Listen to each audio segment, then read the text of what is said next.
जब किसी संस्था पर आरोप लगे कि उसने बच्चों के सपनों को विज्ञापन का हथियार बना दिया, जब मां बाप की मेहनत की कमाई को सरलता के नाम पर वसूला गया हो, तो सवाल पूछना जरूरी हो जाता है। आज बात है डीएस साइंस एकेडमी की, जिस पर गंभीर आरोप है फर्जी उपलब्धियों, भ्रामक विज्ञापनों और कथित तौर पर बाहरी छात्रों को अपना बताकर प्रचार करने के। आरोप यह है कि जेईई जैसी बड़ी परीक्षा में उच्च परसेंटाइल लाने वाले कुछ छात्रों जो अन्य राज्यों से बताए जा रहे हैं, उन्हें डीएस साइंस एकेडमी का छात्र बताकर बड़े बड़े विज्ञापन प्रकाशित किए गए। 171 चयन, 100 से ज्यादा चयन और 110 चयन, ये दावे पोस्टरों और विज्ञापनों में सामने आए। लेकिन सवाल उठ रहा है, क्या इन सभी छात्रों का प्रमाणिक रिकॉर्ड मौजूद है? अगर दावे सही हैं, तो क्या संबंधित छात्रों के एडमिशन फॉर्म दिखाए जा सकते हैं? क्या अटेंडेंस रजिस्टर सार्वजनिक किया जा सकता है? क्या फीस रिसिप्ट और पेमेंट रिकॉर्ड उपलब्ध हैं? क्या टेस्ट सीरीज और प्रोग्रेस रिपोर्ट सामने लाई जाएगी? अगर छात्र पूरे साल यहां पढ़ें तो रिकॉर्ड होना चाहिए। फिर पारदर्शिता में हिचक क्यों? यह मामला पहली बार चर्चा में नहीं आया।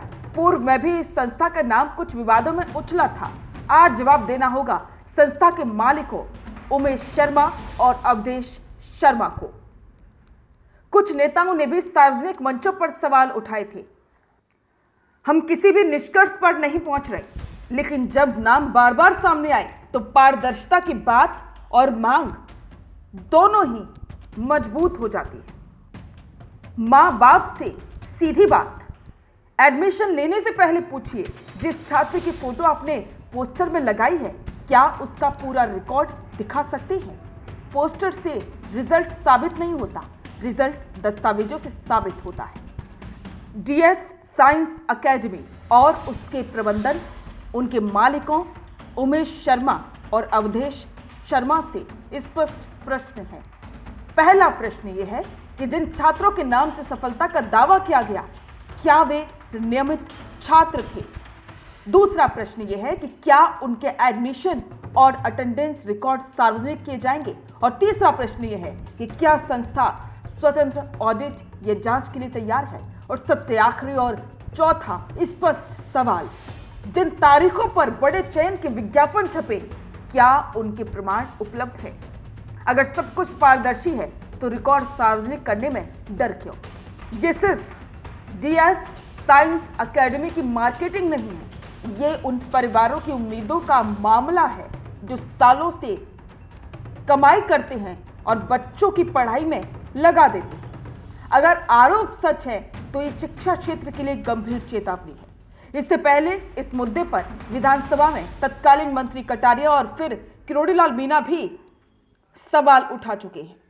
और अगर आरोप गलत है तो संस्था को खुले तौर पर सबूत रखकर सभी शंकाओं को खत्म कर देना चाहिए। क्या शिक्षा का क्षेत्र भरोसे पर चलेगा या सिर्फ बड़े बड़े विज्ञापनों पर? कमेंट बॉक्स में लिखिए, क्या ऐसे मामलों में स्वतंत्र जांच अनिवार्य होनी चाहिए? सवाल सिर्फ एक संस्था का नहीं है, ये पूरे सिस्टम की पारदर्शिता का है।